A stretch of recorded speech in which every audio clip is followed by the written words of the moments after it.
नमस्कार, आदाब, सत श्री अकाल, वड़क्कम। मैं सुधांशु पांडे मैथ्स एपिसोड में एक बार फिर से आप सभी का हार्दिक स्वागत करता हूं। आज की क्लास में मेरे साथ जुड़ी हुई हैं अनन्या, अक्षत और कियान। आज हम ग्रेड 7 की जो साइंस की सीरीज है, फिलहाल ग्रेड 7 के बच्चे पढ़ते हैं इस पर्टिकुलर टॉपिक को, तो उसी साइंस की सीरीज को हम आगे बढ़ाएंगे। आज की क्लास में हम फिर से एक बार समझेंगे लीनियर ग्राफ क्या होता है और ये किस तरीके से हमारे काम में आता है, एक्सेलरेशन, वेलोसिटी और इस तरीके के ग्राफ बनाने। ठीक है, उसके आगे बढ़ने से पहले मैं एक बार आप लोगों को फिर से बता देता हूं, मेरी अपनी एक खुद की एप्लीकेशन है, स्टूडेंट लॉगिन। एक बार देख लो किस तरीके से उस एप्लीकेशन में लॉगिन करना है। अगर आप लैपटॉप में हो, मोबाइल में हो तो उसकी अपनी ऐप है। लैपटॉप में किस तरीके से लॉगिन करना है देख लो। अनन्या बेटा, आप अपने लैपटॉप में, आप लैपटॉप से ज्वाइन हो? Yes sir. तो सबसे पहले गूगल पे जाके आपको लिखना है web.classplus.com या web.classplus। ठीक है, ये लिखना है तो आपके पास एक आ जाएगी यहाँ पे ID student login. Student login पे क्लिक करने के बाद ऑर्गेनाइजेशन कोड की बात आएगी, तो आपको ऑर्गेनाइजेशन कोड में लिखना है दोस्तों FYTM। You have to write this. First of all, you have to click on web.classplus.com. Then it will ask you to do student login. In the student login, this is the organization code. Then you have to write your number. But then you have to click on proceed. Then you will receive one OTP. Tell me your OTP.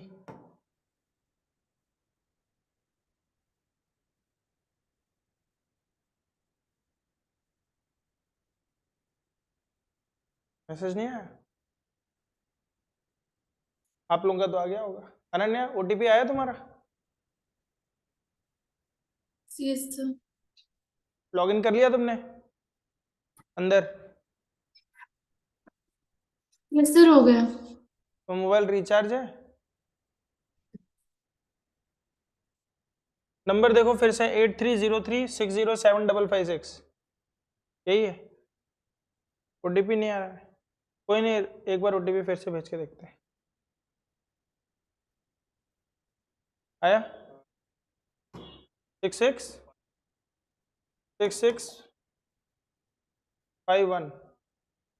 ठीक है, तो आप OTP डालने के बाद आप इस dashboard पे आ जाएंगे। यहाँ पे आपको बहुत सारा करिकुलम मिल जाएगा ग्रेड 6 का। अगर आपके बच्चे ग्रेड 6 में हैं तो ग्रेड 6 के अंदर कुछ टेस्ट हैं, कुछ वीडियोस हैं, वो आपको दिख जाएंगी। ऐसे ही ग्रेड 8 के अंदर कुछ वीडियोस हैं, ये आपको दिख जाएंगी। इसके पैसे बाद में पे करने हैं, अभी पैसे वैसे पे नहीं करने हैं। अभी सारा का सारा कंटेंट फ्री ऑफ कॉस्ट है। ठीक है, अब इसमें बेटा आपको जाना है, यहाँ पे स्टोर में आप देखोगे तो यहाँ पे एक जगह फ्री टेस्ट होगा। नहीं, इसमें स्टोर में दिखाई नहीं देगा, सॉरी। ये ग्रेड 6 में आ जाओ बेटा, ग्रेड 6 में आ जाओ। तो ग्रेड 6 के अंदर जब आप जाएंगे तो यहाँ पे आपको दिखाई दे रहा होगा कैलकुलेशन स्किल, इसका एक टेस्ट है। ठीक है, फिर एक टेस्ट और मैंने किया था लॉन्च,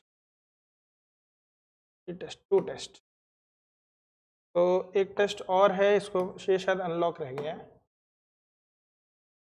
ये रहा, ये लॉक है, मैं इसको अनलॉक कर देता हूँ। ये देखो बेटा, ये टेस्ट आपका अभी अनलॉक हो गया होगा, रिफ्रेश करके देखो।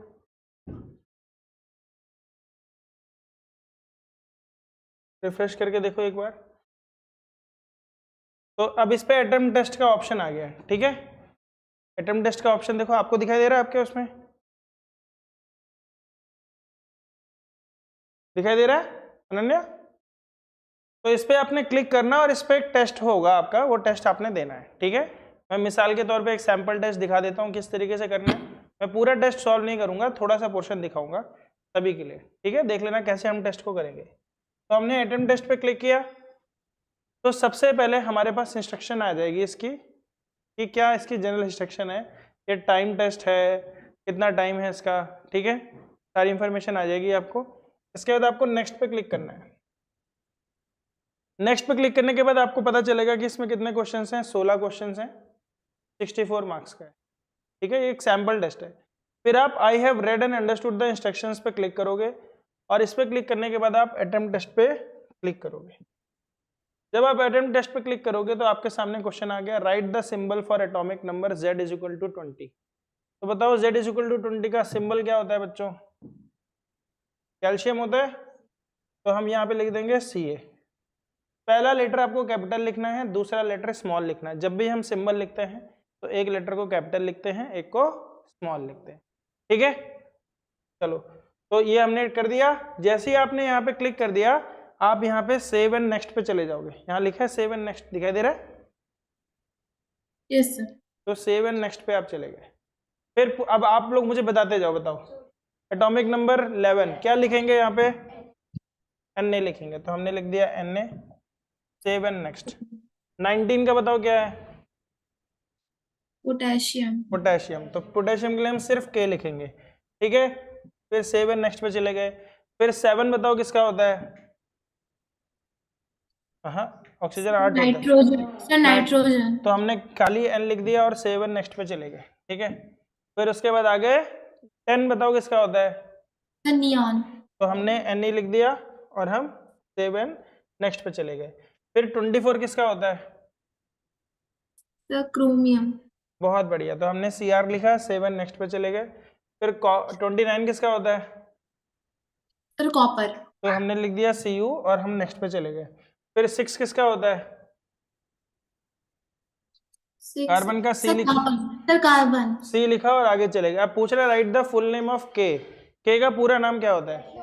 पोटेशियम, तो हम लिखेंगे P, फिर बाकी सब लेटर स्मॉल में लिखने हैं, POTASSIUM। फिर सेव एंड नेक्स्ट। फिर बोला F, F की स्पेलिंग क्या होती है? F क्या होता है बताओ? फ्लोरीन, तो FLUORINE। उसमें लिखा है, मैंने जो पीरियोडिक टेबल भेजी है उसमें फ्लोरीन लिखा है अच्छे से स्पेलिंग, ठीक है, वही स्पेलिंग पूछी जाएगी। CaSO4 का पूरा नाम क्या होता है? Copper sulphur. कैल्शियम बेटा, तो हमने लिखा कैल्शियम, उसके बाद स्पेस देना है, ठीक है। फिर सल्फेट का पहला लेटर बड़ा होगा, बाकी सब स्मॉल में होगा, ठीक है, ठीक है। Save and next. इसके बाद क्या है? H2SO4, क्या नाम होता है H2SO4 का?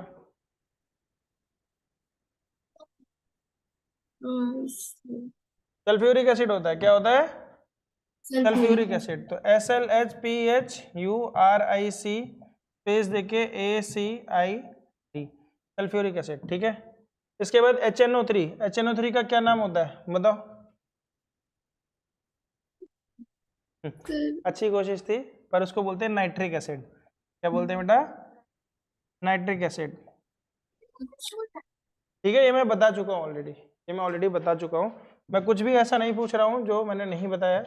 ऑक्सीजन की वैलेंसी कितनी होती है बच्चों? -2। तो हमने यहाँ पे लिख दिया माइनस और फिर 2 लिख दिया, उसके बाद नेक्स्ट। फिर 13 किसका वैलेंसी बतानी है, जिसकी 13, हाँ, तो हमने खाली वैलेंसी लिखनी है, तो हमने सिर्फ +3 लिख दिया यहाँ पे, ठीक है। हाँ, आग भी आ गई, अच्छा ओके। इसके बाद बेटा हाँ, देखो कितने क्वेश्चन हो गए। Right the full name of Al, ये AI नहीं है, वो Al है, ठीक है। तो एक कैपिटल में लिखा, फिर LUMI, फिर तुम्हारे में अगर वो ऑटो टाइप वाला है तो एल्युमिनियम लिख देना वहां से, फिर सबमिट कर देना, ठीक है। तो सबमिट टेस्ट करोगे, इसके बाद आ जाएगा सबमिट। अभी आपके पास टाइम है, दिखा रहा है कितना टाइम बचा है, 1 मिनट बचा है, बहुत आराम से किया है। कल आपको 30 क्वेश्चन मिलेंगे और 5 मिनट मिलेगा, 30 क्वेश्चन 5 मिनट, यानी 1 मिनट में 6 क्वेश्चन आपको पढ़ने भी हैं और लिखने भी हैं। समझ में आ गया? कोई डाउट किसी को? No sir. अगर आपको रिव्यू करना है तो आप वापस जाके यहाँ पे क्वेश्चंस को रिव्यू कर सकते हो। ये पहला क्वेश्चन है, दूसरा है, तीसरा है, चौथा, पांचवा, लेकिन जीत उसी की मानी जाएगी जो सबसे पहले जमा कर देगा। टाइम टेस्ट है। अब क्या होता है कि अगर मैं यहाँ पे सवाल पूछ के टेस्ट लूं तो सवाल पहले इन तक पहुंच जाता है, तुम तक पहुंचता है 1 सेकंड के बाद, है ना? हाँ, कोई बात नहीं है कि इनकरेक्ट है, उसमें क्या हो गया, अभी देख लेंगे व्यू सॉल्यूशंस। तो अच्छा, करेक्ट आंसर क्या है? अल्युमिनियम। हमने स्पेलिंग गलत लिखी ना, अल्यूमिनियम लिखा है, ठीक है। तो क्या है वो? अल्यूमिनियम। तो अगर आप स्पेलिंग भी गलत लिखते हो तो आपको सॉफ्टवेयर पकड़ लेगा। समझ में आ रहा है? कैसे लिखना है समझ में आया? पहला लेटर कैपिटल लिखना है, बाकी सारे स्मॉल लिखने हैं, ओके। वैलेंसी साइन के साथ लिखनी है। जब सिंबल लिखने हैं तो पहला लेटर कैपिटल, दूसरा स्मॉल। इस तरीके का टेस्ट होगा। कल 5 मिनट में 30 क्वेश्चन होंगे, इसी तरीके के होंगे। ज़्यादा से ज़्यादा वैलेंसी पूछूंगा, शॉर्ट फॉर्म लिखूंगा उसका फुल फॉर्म पूछूंगा, फुल फॉर्म लिखूंगा उसका शॉर्ट फॉर्म पूछूंगा, ठीक है। एटॉमिक नंबर दे दूंगा। तो शुरू के 30 एलिमेंट्स का आपके साथ यही गेम होगा। और यहाँ पर मैं सवाल पूछूं अगर, और फिर यहाँ पे सवाल पूछूंगा बच्चों इन तक पहले पहुंच जाता है, ये पहले बता देते हैं, तुम तक 1 सेकंड बाद पहुंचता है, तुम बताते भी 1 सेकंड बाद हो, तो वो चीटिंग हो जाती है। इसलिए मैंने टेस्ट ऑनलाइन रखा है, टाइम टेस्ट है, यहाँ पे बच्चे देंगे, वहां पे तुम लोग दोगे। जिसका होगा सबका रिजल्ट ग्रुप में शेयर कर दिया जाएगा, कोई बेईमानी नहीं होगी इसमें, और कोई रोएगा नहीं, ठीक है, कोई रोएगा नहीं, क्योंकि फेयर सिस्टम है। मैंने सिस्टम फेयर किया है। कोई ये मत बोलना अरे सर मेरा ये गलती हो गई, मेरे को ये आया नहीं, मेरे को समझ नहीं आया। तो प्रैक्टिस टेस्ट मैंने दे दिया है ऑलरेडी सबके अपने उस पर्टिकुलर अंदर। आप जाके देखोगे 3 बार अटेम्प्ट कर सकते हो, आप उसको 3 बार प्रैक्टिस कर सकते हो। तो कैसे लिखना अपने मोबाइल का टच फीचर वो सब देख लेना। किसी का फोन अगर अच्छा नहीं है तो वो लैपटॉप में भी टाइप कर सकता है, किसी का लैपटॉप भी काम नहीं कर रहा है तो नया फोन मंगा लो, पर नहीं बोल देते हैं, ठीक है कोई बात नहीं। चले आगे बढ़े। तो आज की क्लास में एक बार फिर से हम लोग वही करेंगे जो हम पिछली क्लास में कर रहे थे। ये वाली क्लासेस मैंने जैसा कि बताया आप लोगों को कि ये वाली क्लासेस इस तरीके की क्लासेस हैं जिसमें आप लोगों को मैं सिखाऊंगा कि कैसे हम साइंस को समझें, कैसे साइंस में मैथ्स इन्वॉल्व है कहीं कहीं पे, तो उस चीज को हम समझें। यानी जो टॉपिक हम पढ़ने जा रहे हैं वो क्या है बच्चों? ग्राफ। क्या है टॉपिक? ग्राफ। और ग्राफ भी किसका? ग्राफ भी हमारा, हमने बोला लीनियर इक्वेशंस, ठीक है। ग्राफ किसका? लीनियर इक्वेशंस का। एक लीनियर इक्वेशन जैसे मैंने बोल दी, और लीनियर इक्वेशंस में हम बोलते हैं बेटा इन 2 वेरिएबल्स। क्या बोलते हैं? Linear equation in 2 variables. इसका ग्राफ हम सीख रहे हैं। अब तक आपने लीनियर इक्वेशन इन 1 वेरिएबल सीखी थी। तो 1 वेरिएबल की लीनियर इक्वेशन देखो बच्चों कैसे होती है। आपके सामने क्वेश्चन आया 2x + 5 = 10। एक क्वेश्चन आया, आपने बोला इसकी वैल्यू फाइंड करनी है, आपने बोला 2x = 10 - 5, 2x = 5, x = 5/2। ये तो आप लोग करते आए हो अब तक, इसमें तो कोई तकलीफ होगी नहीं आपको, बोलो है कोई तकलीफ? No sir. ठीक है। अब 2 वेरिएबल में क्या होता है बच्चों? 2 वेरिएबल में यहाँ पे कोई वैल्यू दे ही नहीं जाती, यहाँ पे बोल दिया जाता है y। यहाँ पे क्या बोल दिया जाता है? y, ठीक है।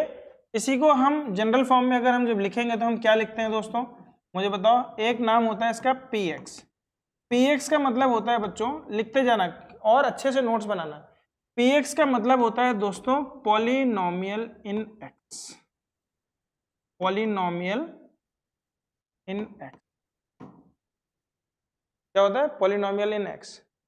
और पॉलिनोमियल इन x यानी वेरिएबल x है, तो इसकी वैल्यू होती है y। क्या होती है इसकी? y। यानी y एक्सिस पे जो भी चीजें हम दिखाएंगे वो हम p ऑफ x करेंगे। p ऑफ x आप समझो कि एक कंप्यूटर है जिसके अंदर कोई फंक्शन होगा। फंक्शन कुछ भी हो सकता है। फंक्शन क्या हो सकता है? 2x हो सकता है, फंक्शन x हो सकता है, फंक्शन 3x हो सकता है, फंक्शन 4x + 2 हो सकता है। फंक्शन मतलब operation on variables, operation on variables. तो यहां से x को डाला जाएगा और यहां से p ऑफ x फंक्शन होगा और बाहर क्या आएगा? y आएगा। बाहर क्या आएगा? y आएगा। तो हर एक x पे हमें एक y मिलेगा। हर एक x पे हमें क्या मिलेगा? हमें एक y मिलेगा। समझ में आ रहा है आपको? बोलो समझ में आ रहा है सभी को? राघवी, ज्ञान, यस सर। आ रहा है? Yes sir. तो बेटा जो जनरल फॉर्म होता है, जनरल फॉर्म किसका? लीनियर का। लीनियर, लीनियर का मतलब होता है x की पावर 1 है। x की पावर कितनी है? 1 है। तो जनरल फॉर्म होता है बच्चों ax + b। क्या होता है? ax + b, जिसमें a को मैंने 4 नाम दिए थे। बताओ क्या क्या थे? पहला, हाँ बताओ, पहला नाम क्या था? स्पीड। दूसरा नाम क्या था? रेट। तीसरा नाम क्या था? स्लोप। और चौथा नाम क्या था? y/। जब 10th क्लास में चले जाओगे तो एक नाम और हो जाएगा tan ऑफ थीटा, पर इसको अभी मत भी जानो, चलेगा। ये समझ लो, speed, rate, slope Y by X. Theta है बेटा, ये सिंबल है, ये सिंबल होता है थीटा का, THET, ग्रीक लेटर है। जैसे अल्फा को हम ऐसे लिखते हैं ना, बीटा को हम ऐसे लिखते हैं, पता है? ये किसका सिंबल है? अल्फा। ये किसका सिंबल है? बीटा। ये किसका सिंबल है? गामा। बोलोगे सर क्या बोल रहे हो, ये अल्फा क्या है, बीटा क्या है, गामा क्या है? आएगा, सब आएगा, समझ में आएगा, ठीक है। अभी तुम लोग खाली थीटा समझो। थीटा एक जनरल एंगल के लिए सिंबल यूज किया जाता है। अगर मुझे एंगल की वैल्यू नहीं बतानी है, जैसे एक्स बोलते हैं, वाई बोलते हैं, तो एंगल्स के लिए थीटा बोलते हैं। क्या बोलते हैं? Theta, theta, theta. सर ये थीटा है, थीटा है। बेटा तुम जैसे भी बोल लो, तुम्हारी इंग्लिश ज्यादा अच्छी है, मेरे तो उतनी अच्छी है नहीं, ये बोलना थीटा। है थीटा, थीटा, थीटा, ठीक है। तो tan थीटा, ठीक है। तो ये तो हो गया A, और एक हमारे पास B होता है। B को हमने क्या बोला था बच्चों लास्ट क्लास में? ये क्या होता है? Y intercept. क्या होता है? Y intercept. ये बताता है कि ग्राफ Y को कहां छू रहा है, ग्राफ Y को कहां पे छू रहा है, ठीक है। समझ में आ रहा है? चलो ध्यान से देखते हैं बच्चों, एक ग्राफ बनाते हैं हम लोग। ये लिख लिया सबने? यस सर, लिख लिया था। किया ना आपने? लिखा? समझ में आ गया? सब चीज समझ में आ गई? कोई चीज जो नहीं समझ में आई? तो एक ग्राफ लेते हैं बच्चा, एक आपको बहुत छोटा सा एग्जांपल देता हूं। सब लोग ओला उबर तो करते ही हो, करते हो सब लोग ओला उबर। तो मान लो ओला उबर का रेट कैसे होता है, ध्यान से देखना। टैक्सी का फेयर, टैक्सी फेयर का हम ग्राफ बनाने जा रहे हैं, ठीक है। फेयर वर्सेस, हम बोलेंगे फेयर वर्सेस किलोमीटर का क्या बनाने जा रहे हैं? ग्राफ बनाने जा रहे हैं। बहुत मजा आएगा। रियल लाइफ में हमें समझना चाहिए ना कि कैसे ग्राफ बनता है। क्या ग्राफ बन रहा है? फेयर वर्सेस किलोमीटर, मतलब कितने किलोमीटर आप जाओगे तो कितना फेयर होगा, कितना भाड़ा होगा, उसको हम कैसे कैलकुलेट करेंगे। तो ध्यान से देखो बच्चों, मान लो पहले किलोमीटर का रेट फिक्स है। अब दोनों स्टूडेंट तो मेरे दिल्ली के, तो दिल्ली में रेट फिक्स है, मैं बता देता हूँ। दिल्ली में रेट है मेरे ख्याल से इस समय 30 रुपए पर किलोमीटर, या बढ़ भी गया होगा, पर ओला उबर तो मिनिमम 70 रुपए लेता है, ठीक है। 70 रुपए पर किलोमीटर का मतलब यह हुआ कि पहले किलोमीटर का 70 रुपए पर किलोमीटर नहीं है, सॉरी, ये एंट्री फी है। चाहे 1 किलोमीटर जाओ, चाहे 1 किलोमीटर जाओ, चाहे आधा किलोमीटर जाओ, चाहे 100 मीटर जाओ, जैसे ही घुस गए उसकी ओला में तो वो आपसे 30 रुपए तो ले ही लेगा मिनिमम, ठीक। उसके बाद हर एक किलोमीटर पे, हर एक, ये फॉर फर्स्ट किलोमीटर है, 30 रुपए फॉर फर्स्ट 1 किलोमीटर। इसको हम बोलते हैं फिक्स्ड चार्ज। क्या बोलते हैं? फिक्स्ड चार्ज, ठीक है। फिर सब्सिक्वेंट किलोमीटर के लिए क्या चार्जेस होता है? सब्सिक्वेंट पर किलोमीटर के लिए जो चार्जेस होता है बेटा, उसको हम बोलते हैं 25 रुपीज पर किलोमीटर। क्या होगा? 25 रुपीज पर किलोमीटर, ठीक है। समझ में आ रहा है आपको? सब्सिक्वेंट मतलब हर एक किलोमीटर पे फर्दर कितना होगा? 25 रुपए। अब मिसाल के तौर पे छोटे से शुरुआत करते हैं। अनन्या ने बेटा 3 किलोमीटर की डिस्टेंस ट्रैवल करी। कितने किलोमीटर की? 3 किलोमीटर की। अनन्या बेटा टैक्सी से बाहर आओगे तो कितने पैसे लेगा? सब्सिक्वेंट मतलब उसके बाद फर्दर। बताओ अनन्या, कितना पैसे दे के आओगी? 3 किलोमीटर ट्रैवल किया, हाँ 75। 75 कैसे बेटा? पहले किलोमीटर का कितना होगा? 30 रुपए। पहले किलोमीटर का कितना होगा? 30 रुपए। दूसरे किलोमीटर का कितना होगा? 25। तीसरे का भी कितना होगा? 25। तो टोटल कितना पैसा हो जाएगा बेटा? 80 रुपीज। 30 रुपीज क्यों होगा? 25 किलोमीटर चल रहा है ना। 25 रुपीज पर किलोमीटर बेटा सब्सिक्वेंट है। पहले के तो फिक्स चार्ज बता दिया ना मैंने आपको। ये लिखवाया ना बेटा आपको?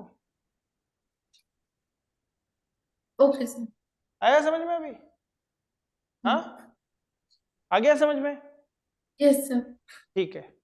आप लाइब्रेरी में किताब लेने जाते हो? यस सर, करवाती हूँ।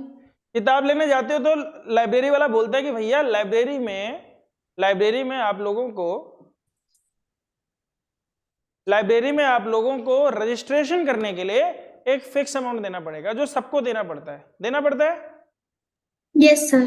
तो मान लो वो अमाउंट कितना है, मान लो लाइब्रेरी के चार्जेस की अगर हम बात करें तो मान लो आप लोगों ने बोला कि सर 300 रुपये पूरे साल का ले लिया उसने, 300 रुपये पर ईयर का। ये कौन सा अमाउंट है बेटा? Fix charge. कौन सा अमाउंट है?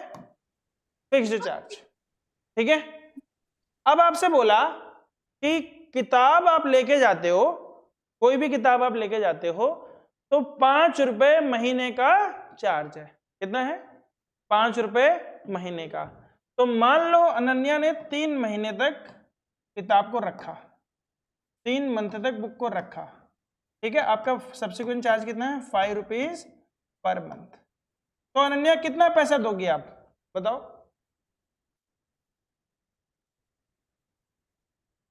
300 तो आपका फिक्स्ड चार्ज हो गया, यस सर। प्लस 5 रुपए आपने 3 महीने के लिए रखे, तो कितने पैसे दे दिए आपने उसको?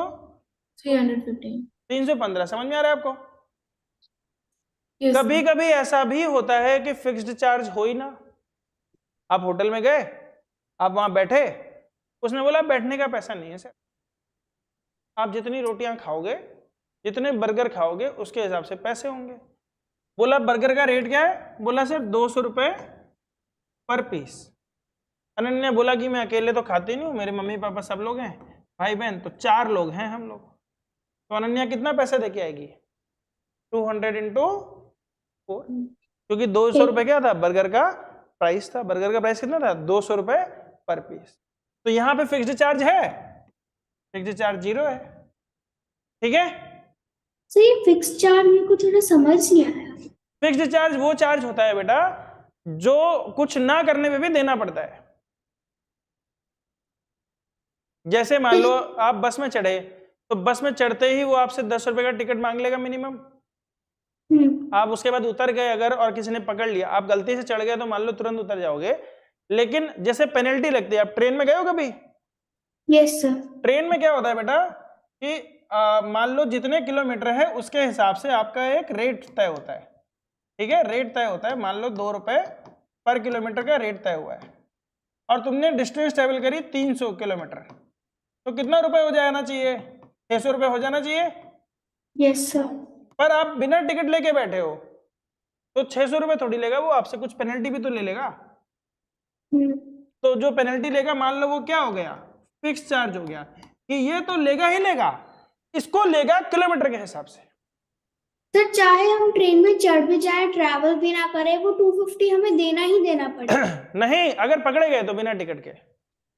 अच्छा समझ गया। बिना टिकट के अगर पकड़े गए, मेरा कहने का मतलब है कि फिक्स्ड चार्ज कहीं कहीं होता है। अब तुम लाइब्रेरी में चली गई, तुम किताब लो चाहे ना लो, रजिस्ट्रेशन के लिए 300 रुपए तो दोगी ना। हमें हर जगह नहीं होता, मैं कह रहा हूं। तुम किसी दुकान में घुस गए, वो थोड़ी पैसे ले लेगा तुमसे। बोला आप आई थी, सांस लेके गई, इतनी देर पैसे दे दो, ऐसे थोड़ी करेगा। वहां पे तो जितने कपड़े खरीदोगे उसके हिसाब से पैसे दोगे।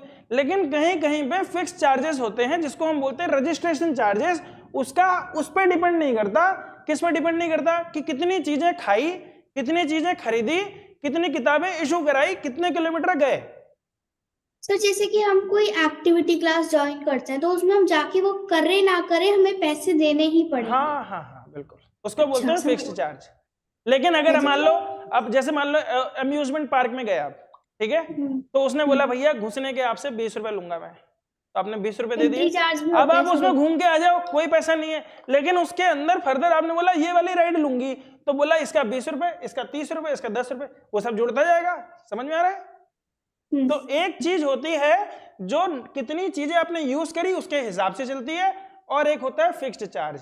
तो ये जो हमारा इक्वेशन बनता है ना बेटा, ax प्लस बी, इसमें b जो है यही आपका फिक्स्ड चार्ज है। क्या है? फिक्स्ड चार्ज फिक्स है। चार्ज। और ये क्या है, वेरिएबल है। जैसे टैक्सी वाले केस में देखो बच्चों कैसे रेट निकालते हैं हम। टैक्सी वाले केस में अगर हम बोलते हैं तो y को हम रिप्रेजेंट करते हैं फेयर से। किससे रिप्रेजेंट करते हैं? फेयर से। Total fair. टोटल फेयर कितना होता है बच्चों? तो फिक्स्ड चार्ज कितना था? 30 रुपए। फिक्स्ड चार्ज कितना था? 30 रुपए था, जो देना ही था। और उसके बाद आपको 25 रुपए देना था, लेकिन कितने किलोमीटर के लिए? पहला किलोमीटर तो इसमें निकल गया ना। तो मान लो अगर आप 2 किलोमीटर चले तो आप यहां पे लिखते हैं x-1। बोलो ये बात समझ में आई? Yes sir sir. x-1 क्यों? क्योंकि बेटा पहला किलोमीटर तो यहां दे दिया, तो अगर x किलोमीटर चले होते, मान लो आप कितने किलोमीटर चले थे? 2 किलोमीटर कि 3 चले थे ना आप? 3 Yes, चले थे sir. ना। पर पहले आपने पैसे कितने किलोमीटर के दिए थे? 2 ही के दिए थे ना 25 के हिसाब से। पहला वाला तो फिक्स था, तो इसीलिए Yes. बना x-1। समझ में आया?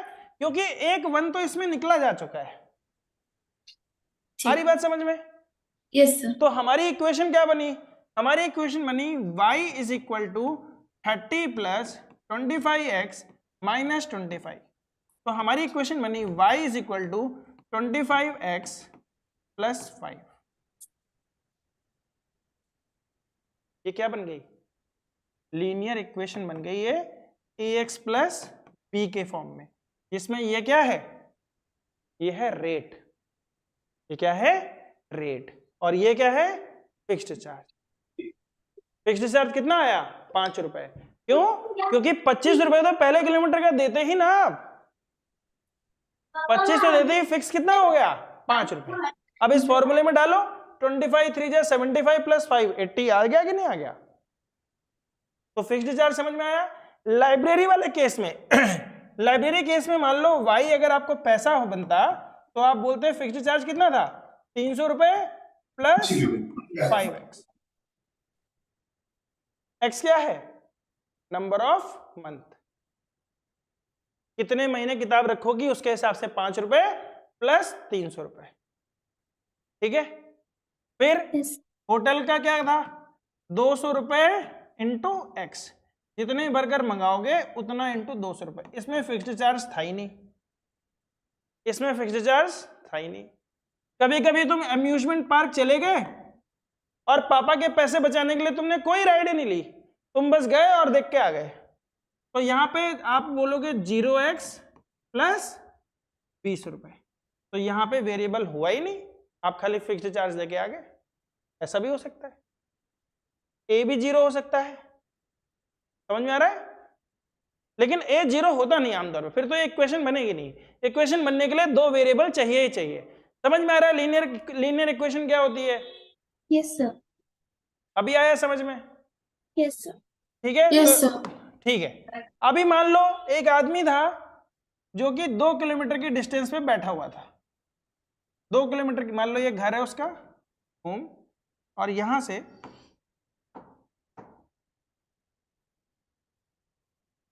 यहां से 2 किलोमीटर की डिस्टेंस पे ऑलरेडी बैठा हुआ था ए पॉइंट पे। ठीक है। अब ए पॉइंट से उसने ट्रैवल करना शुरू किया बी पॉइंट तक। ए पॉइंट से उसने ट्रैवल करना शुरू किया बी पॉइंट तक, और इसके बीच की जो डिस्टेंस थी बेटा, ये आपकी थी 4 किलोमीटर। कितनी थी? 4 किलोमीटर। और जो वो चल रहा था बच्चों 2 किलोमीटर पर आवर की स्पीड से। कितनी स्पीड से चल रहा था? 2 किलोमीटर पर आवर की स्पीड से। आपको कोई बोलेगा कि डिस्टेंस वर्सेस वेलोसिटी का स्पीड का ग्राफ बनाओ।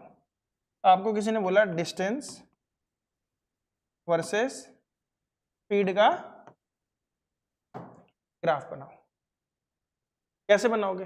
या डिस्टेंस वर्सेस टाइम का ग्राफ बनाओ। डिस्टेंस वर्सेस टाइम का ग्राफ बनाओ।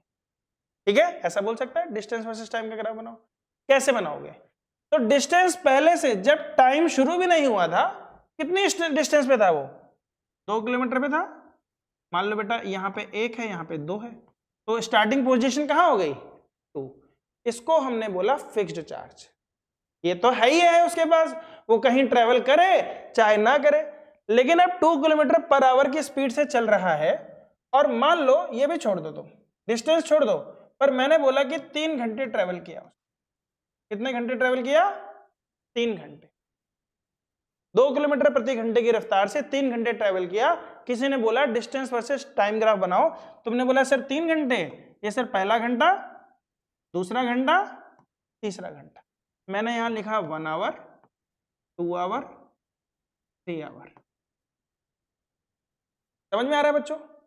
डिस्टेंस वर्सेस टाइम ग्राफ बनाया जा रहा है, लीनियर ग्राफ बनेगा। कैसे बनेगा समझो। मैंने बोला कि जो 2 किलोमीटर की डिस्टेंस थी वो क्या थी? पहले से ही फिक्स थी। उसके बाद जब 1 घंटा वो आगे बढ़ा, जब वो 1 घंटा आगे बढ़ा तो कितनी डिस्टेंस ऊपर जाता था? 2 किलोमीटर पर आवर का मतलब क्या है? 1 घंटे में 2 किलोमीटर ऊपर जाता है। ये रेट है ना, ये रेट है ना, स्पीड है ना, मैंने बताया था 1 घंटे में 2 किलोमीटर ऊपर जाता है। यानी ये जब 1 किलोमीटर चलेगा तो ये 2 किलोमीटर ऊपर जाएगा, यानी यहाँ पे 4। तो पहला पॉइंट कहाँ होगा? पहला पॉइंट कहाँ पे होगा? 1,4। समझ में आ रहा है? 1 घंटे बाद ये कितना ट्रेवल कर चुका होगा? 2 किलोमीटर। तो 2 पे पहले था, 2 और चला गया, कितना हो गया? 4। अगले 1 घंटे बाद फिर ये कहां पे होगा? 6 पे, 2,6। समझ में आ रहा है? और जब आप इसको ज्वाइन करोगे तो ये क्या बन जाएगी? ये बनेगी एक स्ट्रेट लाइन। सर अगर क्वेश्चन में कोई फिक्स्ड रेट ही ना दे रखा हो फिर कैसे बनाएंगे? फिर ओरिजिन से बनेगी, फिर यहां से बनेगी 0। हाँ, 0,0। अगर कोई फिक्स वैल्यू है ही नहीं, आप ये देखो जो आपका ग्राफ है y = ax + b, इसमें शुरुआत कहां से होती है? b से, 0,b से होती है। लेकिन अगर ये है ही नहीं क्वेश्चन में तो शुरुआत कहां से होगी? 0,0, ओरिजिन से होगी। समझ में आ गया? ओरिजिन यानी ये ओ, जहां पे x और y एक्सिस मिलते हैं। आ रही बात समझ में? यस हाँ अनन्या, आ रहा है बेटा? Yes sir. तो ये ग्राफ कैसे बनते हैं बेटा? ये ग्राफ हमेशा स्ट्रेट लाइन बनते हैं। कैसे बनते हैं? स्ट्रेट लाइन बनते हैं। समझ में आ रहा है? Yes sir. ठीक है, अब हम फिजिक्स के कुछ टर्मिनोलॉजी को समझेंगे। फिजिक्स के कुछ टर्मिनोलॉजी को समझेंगे। हम सबसे पहले समझेंगे आपको स्केलर और वेक्टर के बारे में पता है क्या होता है? No sir. ओके, स्केलर और वेक्टर को समझते हैं बेटा एक बार, ठीक है? फिजिक्स पहले पता है आपको, branch of science which deal with nature, ये तो पता ही है आपको। उसके अंदर बहुत सारी ऐसी चीजें होती हैं जिनको फिजिकल क्वांटिटीज होती हैं, जिनको हम मेजर करते हैं। इसमें 7 बेसिक फंडामेंटल मैंने क्वांटिटीज बताई थी आपको, फंडामेंटल यूनिट्स बताई थी, याद होगी आप लोगों को। क्या क्या थी एक बार फिर से देख लेते हैं।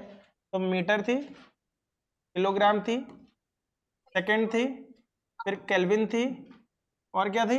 एम्पियर, फिर कैंडेला, फिर मोल। 1 2 3 4 5 6 7, ठीक है?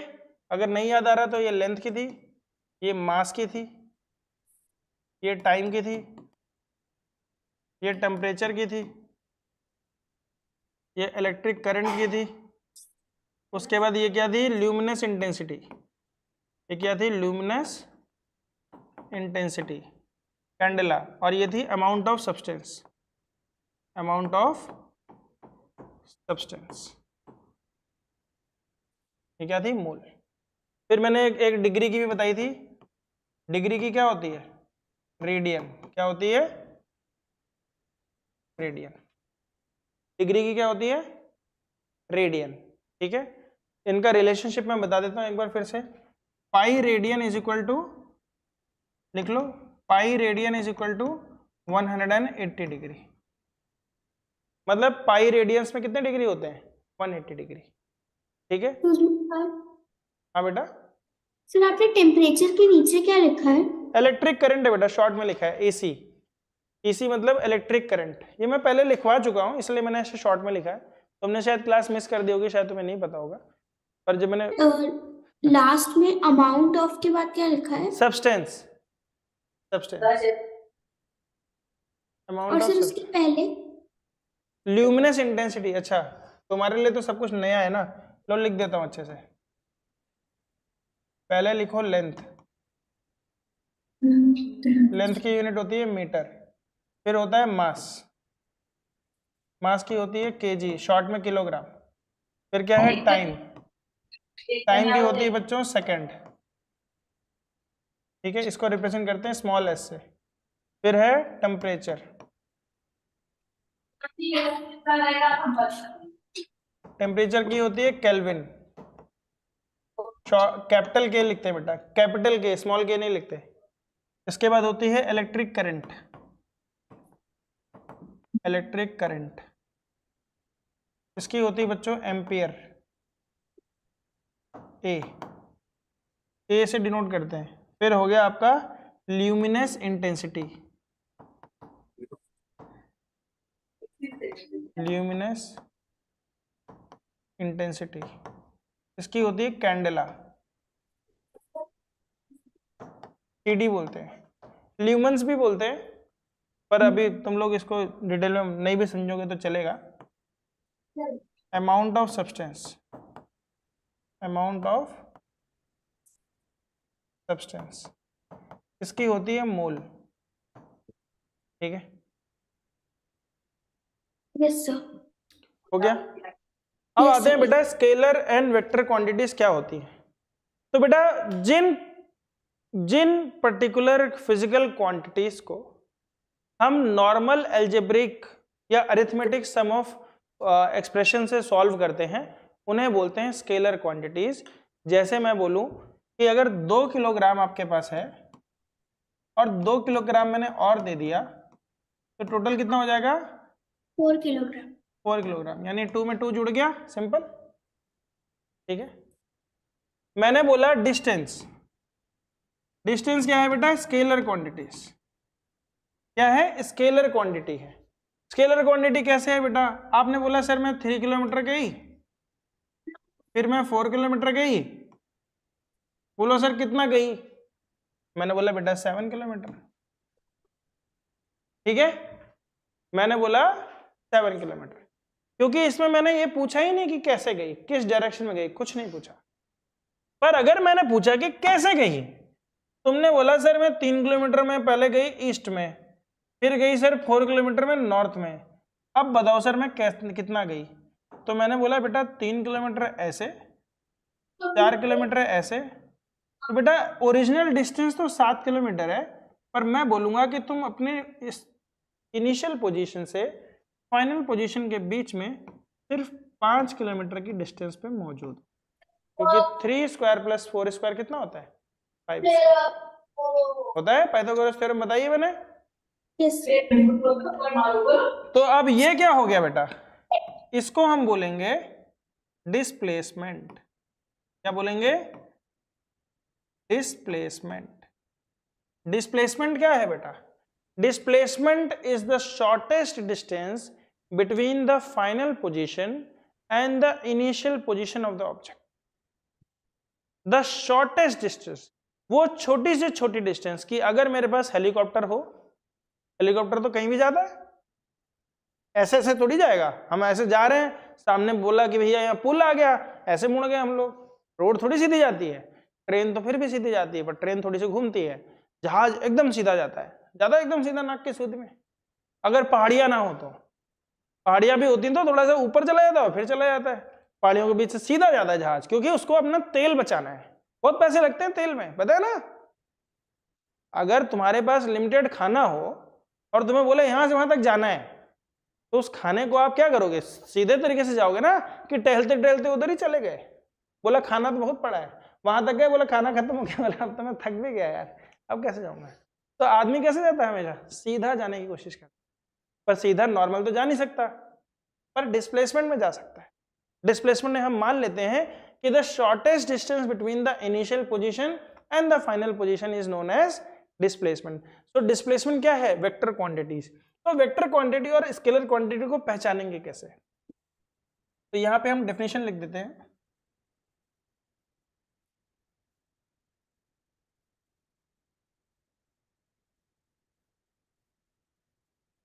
all physical quantities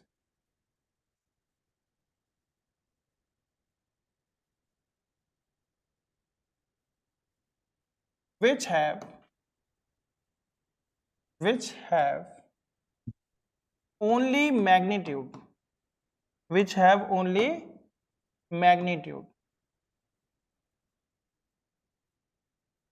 are known as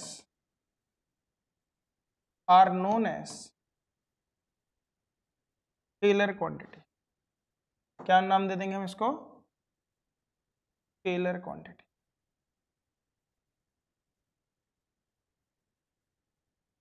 लिख लो, all physical quantities which have only magnitude are known as scalar quantities।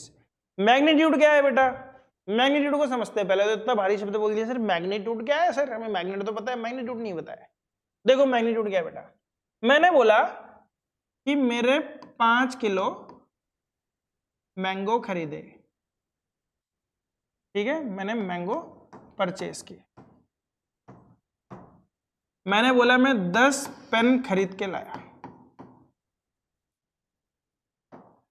मैंने बोला मैं 20 खरीद के लाया।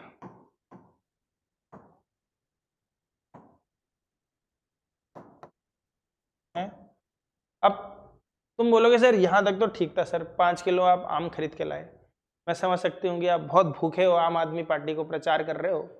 5 किलो आम तक तो ठीक था। आप सर 10 पेंसिल भी खरीद के ला गए, मैं समझ गई सर आपकी दुकान है, आपने एक पेंसिल अपने बच्चे के लिए रखी होगी, 9 बेचने के लिए रखी होगी। पर सर ये 20 खरीद के लाए। बोला सर दिमाग का स्क्रू ढीला हो गया आपका, फिजिक्स पढ़ाते पढ़ाते। ये 20 क्या खरीद के लाए? मैंने बोला बेटा कुछ तो बताया है ना मैंने। क्या बताया मैंने? मैग्नीट्यूड बता दिया। क्या बता दिया? मैग्नीट्यूड बता दिया। क्या नहीं बताया? यूनिट नहीं बताई। यूनिट नहीं बताई। यूनिट मतलब एक चीज। वो एक चीज क्या हो सकती है? एक केला भी हो सकता है, एक गाजर भी हो सकती है, चश्मा साफ करने वाला भी हो सकता है, पेन भी हो सकता है, रिमोट भी हो सकता है, कुछ भी हो सकता है। तो किसी भी चीज को सही से समझने के लिए 2 इंफॉर्मेशन जरूरी है, मैग्नीट्यूड एंड यूनिट। ठीक है, तो जिसके पास सिर्फ मैग्नीट्यूड है उसको क्या बोलेंगे? Scalar quantity. इन सभी के पास, आम के पास, पेन के पास और पेंसिल के पास, सबके पास क्या है? मैग्नीट्यूड है। मैग्नीट्यूड और यूनिट बोलते ही समझ में आ जाता है। इसीलिए फिजिक्स में जब भी आंसर लिखोगे यूनिट पक्का लिखना। यूनिट कहां नहीं लिखी जाती है बताओ? एक चैप्टर अभी भी पढ़ा है मैथ्स में। यूनिट कहां नहीं लिखी जाती है? जहां रेशियो इन्वॉल्व होता है वहां पे यूनिट नहीं लिखी जाती। ऊपर नीचे कैंसिल हो जाता है ना। बोला इसका नंबर ऑफ मैचेस 1:, हार बताओ 2:3। वहां हम कहां बताते हैं? यूनिट नहीं बताते हैं। पर यूनिट कहां बताते हैं? जहां रेट इन्वॉल्व होता है। जहां पे रेट इन्वॉल्व है वहां तो यूनिट बताएंगे ना भैया। 20 रुपए पर केजी या 20 पेन, 4 पेन, तो हमने मैग्नीट्यूड बताते हैं और यूनिट बताते हैं। तो मैग्नीट्यूड जिसके पास है उसको क्या बोलते हैं? Scalar quantity. क्या बोलते हैं? Scalar quantity. नहीं, वेक्टर की अब डेफिनेशन लिखो।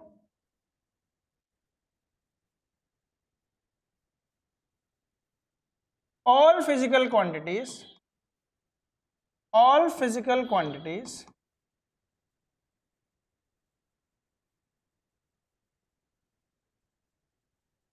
which have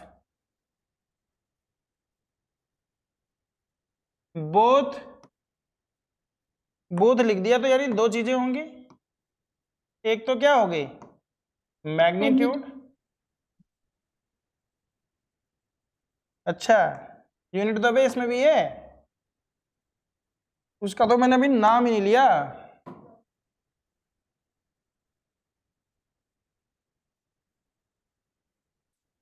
are known as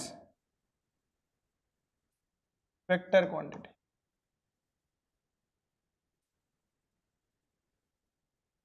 ठीक है, all physical quantities which have both magnitude and direction. Unit तो भैया होगी ही, यूनिट की तो बात ही मत करो।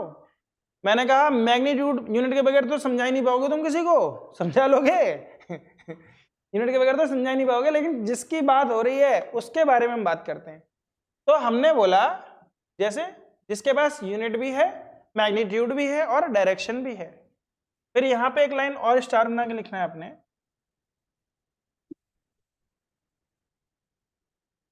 Vector quantities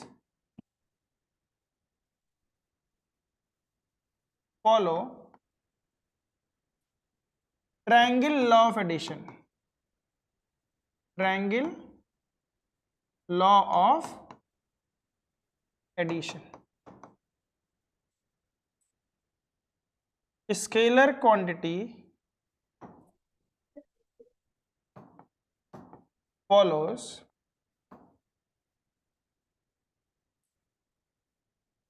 arithmetic law of addition, arithmetic law of addition। ठीक है, अब बोलोगे सर अरिथमेटिक लॉ और ट्रायंगल लॉ में क्या अंतर है? सर ये क्या बड़ी बड़ी बातें लिख दी आपने, लिख रहे हो कि यान बेटा? लिख लिया? ठीक है, समझते भी जाना है। तो अरिथमेटिक लॉ ऑफ एडिशन क्या होता है बेटा? जो रोजमर्रा की जिंदगी में तुम कर रहे हो, 100 रुपए दिए, 100 रुपए और आ गए, 200 रुपए हो गए। टेस्ट जीत गई, 50 रुपए आ गए, 50 हो गए, है ना? 10 रुपए, 20 रुपए, 30 रुपए, जो नॉर्मली हम ऐड करते हैं उसको बोलते हैं अरिथमेटिक लॉ ऑफ एडिशन। यानी तुम्हें समझना रह गया है बस ट्रायंगल लॉ ऑफ एडिशन। तुम्हें क्या समझना रह गया है? Triangle law of addition. Triangle law of addition कैसे काम करता है बेटा? तो अब क्योंकि तुम कोऑर्डिनेट एक्सेस तो समझ ही चुके हो, तो अब मुझे दिक्कत आएगी नहीं समझाने। मान लो बेटा एक इंसान, अब इसमें डायरेक्शन इन्वॉल्व है, इसमें डायरेक्शन इन्वॉल्व है। तो मान लो हमने क्वेश्चन पूछा कि a man travelled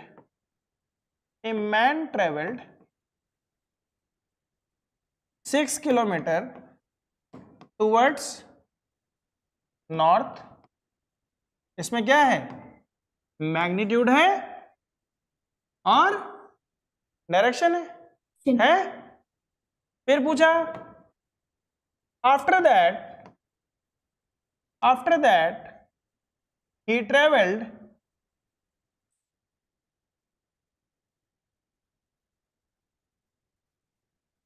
8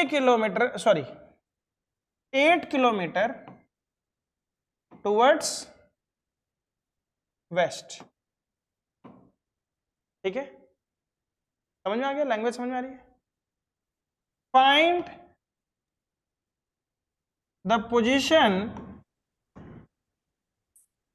with respect to WRT, with respect to initial position।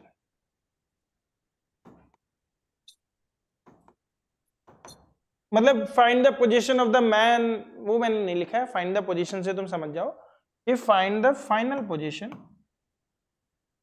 With respect to the initial position. अब रोजमर्रा की जिंदगी में तुम किसी से बोलो कि मैं 6 किलोमीटर गए, फिर 8 किलोमीटर गए, तो बोले कितना गया? बोला 14 किलोमीटर, यही बोलोगे। लेकिन अब रोजमर्रा की जिंदगी की बात नहीं हो रही है, अभी यहाँ पे किसकी बात हो रही है? यहाँ पे डायरेक्शन इन्वॉल्व हो गई। तो मान लो भाई साहब कि आप डायरेक्शन इन्वॉल्व हुई, तो आप सबसे पहले कहाँ पहुंच जाओगे? सबसे पहले आप ओरिजिन पे पहुंच जाओगे। कहाँ पे पहुंच जाओगे? ये मान लो तुम्हारा ग्राफ है, ये एक्स एक्सिस है, ये वाई एक्सिस। तुमने बोला कि सर, आपने बोला कि मैं 6 किलोमीटर नॉर्थ में गई सर, तो मैं मान लो यहाँ पे हूँ और ये मैं नॉर्थ में जा रही हूँ। ठीक है, तेरे ग्राफ बनाना है, मर्जी है तुम्हारी, बनाना है बना लो, समझना है समझ लो।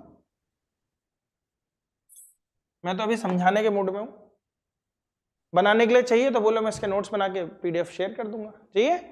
ठीक है, ठीक है। वैसे यस, तो बेटा हमने बोला कि 6 किलोमीटर वो नॉर्थ में गया, फिर बोला वो वेस्ट में गया 8 किलोमीटर, तो हमने उसको बोल दिया वेस्ट में चला गया 8 किलोमीटर। अभी उसकी फाइनल पोजीशन पूछी जा रही है इनिशियल पोजीशन के साथ, तो मैं उसको कैसे बताऊंगा बेटा? कौन से रूल से बताऊंगा? ये क्या बन गया? Triangle rule of addition. उसकी फाइनल पोजीशन को इनिशियल पोजीशन से दिखाने के लिए मुझे किसका इस्तेमाल करना पड़ा? ट्रायंगल का, ट्रायंगल के हाइपोटेन्यूज का। तो क्या हो जाएगा? क्या डिस्टेंस हो जाएगी? हम बोलेंगे 10 किलोमीटर इन नॉर्थ वेस्ट डायरेक्शन, यही होगा। 10 कैसे हो गया? 6 स्क्वायर प्लस 8 स्क्वायर, 6 स्क्वायर कितना होता है? 36, 8 स्क्वायर कितना होता है? 64, दोनों जोड़ देंगे तो कितना हो जाएगा? 100। 100 किसका अंडर रूट होता है? 10 का। बोलो बच्चों, आ रहा है समझ में? यस पक्का? तो इसमें क्या इन्वॉल्व हो गया? डायरेक्शन भी इन्वॉल्व हो गई। तो इस चीज को हम बोलते हैं डिस्प्लेसमेंट। फिजिक्स में अगर हम बोलेंगे इसको तो डिस्प्लेसमेंट, और इसकी डेफिनेशन होती है बेटा द शॉर्टेस्ट डिस्टेंस बिटवीन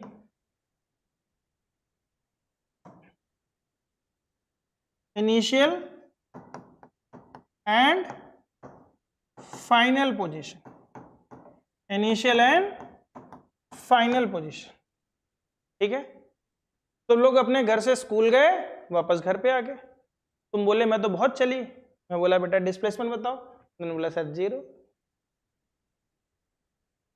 मैंने पूछा वेलोसिटी बताओ, आपने बोला सर 0, क्योंकि डिस्प्लेसमेंट को जब टाइम से डिवाइड करेंगे तो वेलोसिटी निकलती है। समझ में आ रहा है? Yes sir. तो बच्चों, आज की क्लास इस नोट के साथ यहीं पे हम खत्म करते हैं। उम्मीद करता हूँ आपको आज की क्लास अच्छी लगी हुई है। आज की क्लास में मैंने शुरू में बताया कि कैसे मेरी एप्लीकेशन काम करती है, उस पर किस तरीके से आप वीडियोस को एक्सेस कर सकते हो, फ्री वीडियोस को किस तरीके से आप उसमें जाके टेस्ट दे सकते हो, और फिर मैंने लीनियर ग्राफ को अच्छे से समझाया, फिक्स्ड वैल्यू क्या होती है, स्टार्टिंग वैल्यू क्या होती है। इस क्लास को हम आगे बढ़ाएंगे, कल दोबारा पढ़ेंगे लीनियर ग्राफ को, और हम फिजिक्स के कुछ क्वांटिटीज को और आगे समझेंगे। उम्मीद करता हूँ आपको ये क्लासेस पसंद आ रही हैं। आज के लिए जय हिंद, जय भारत।